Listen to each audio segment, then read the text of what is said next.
Assalamu alaikum. Since morning, I have received so many messages from the students, and they want me to talk about techniques of appearing in Viva.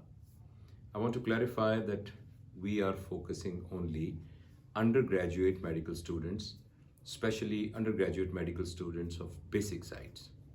Well, the first thing which I want to share with you is that the time has gone when Viva was a very scary thing, because the Viva used to be an unstructured Viva where the examiner can ask anything from everywhere and according to his or her own will, according to his or own likings.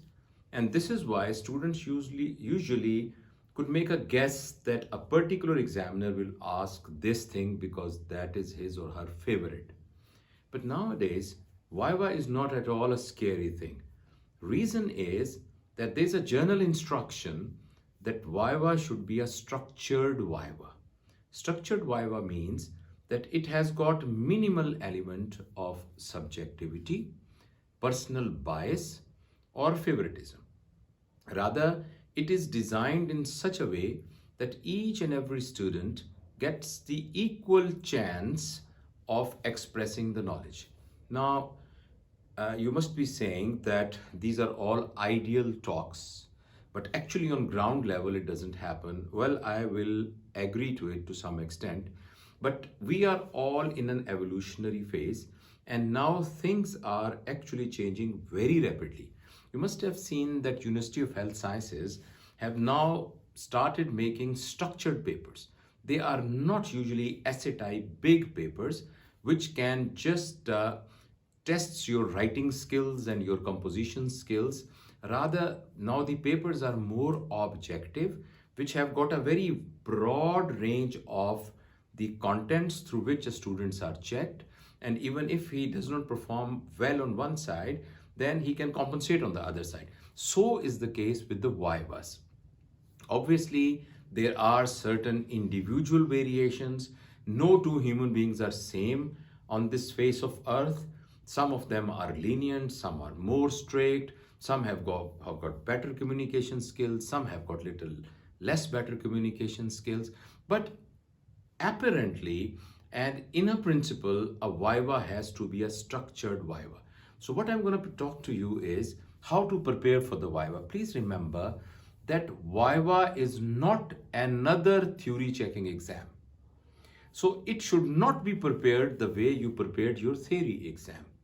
What I suggest to you is that you take each chapter and try to figure it out what is the most important point in that chapter. And that most important point, you should be able to express it. For example, if you are in a physiology exam, I'm not an expert in that, just giving you an example. If you are appearing in a physiology exam and you are studying cardiovascular system, so what do you think will be the most important thing? For me as a layman, I'm lay medical man, cardiac cycle, you should be very clear about it. Arrhythmias, you should be very clear about it. The structure and physiology of the heart muscle, you should be very clear about it. The pattern of ECGs and abnormal ECGs, you should be very careful about it. And the famous equation, cardiac output is equal to heart rate into stroke volume, and it's all ramifications that you should be very sure about it. I don't think in a Viva exam, if you know all these things, they will fail you in cardiovascular system, right? So what you do, instead of having a very, very memory-based ratta wali study in which you go through the book from leaf to leaf, instead of that, just take one chapter and make a list, in your opinion, the most important point, on the chapter, and just focus on those points, and then practice it by sharing it with your friends. Viva preparation is not in a library or in a closed room where you just keep on reading.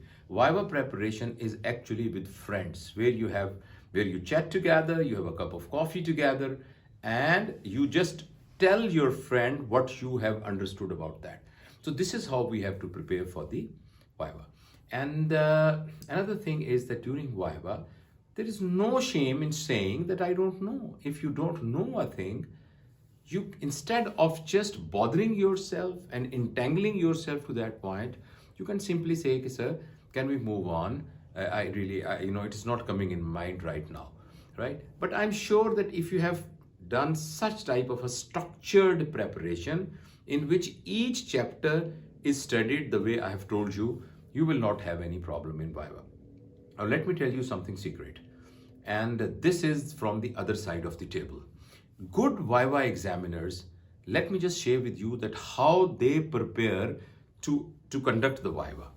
Good examiners actually, like I have advised you, they just take each chapter and from the chapter, they extract the assessment objectives. Like in cardiovascular system, the assessment objectives in the examiner's mind will be point number 1, point number 2, point number 3, point number 4, point number 5.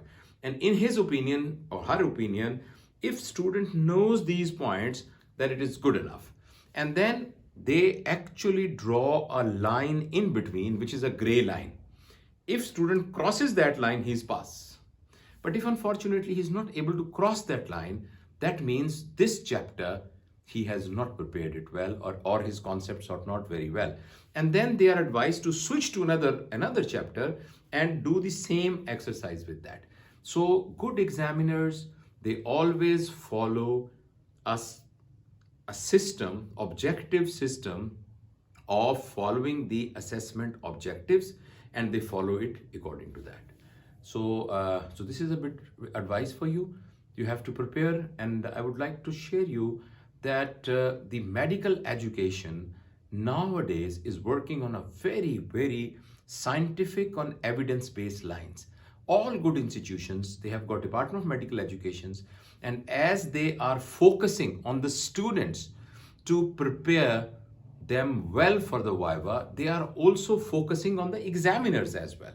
And they are also involved in faculty development program in which the examiners are also taught how to conduct the Viva according to the objective criteria which I've mentioned with you. And you will see that in a short period of time, our Viva examinations will be structured, they will be unbiased, they will be fair, they will be transparent, and they will be reproducible, and they will have a good face value. Face value means that students, when they will come out from the Viva, they will say, oh, it was a nice Viva.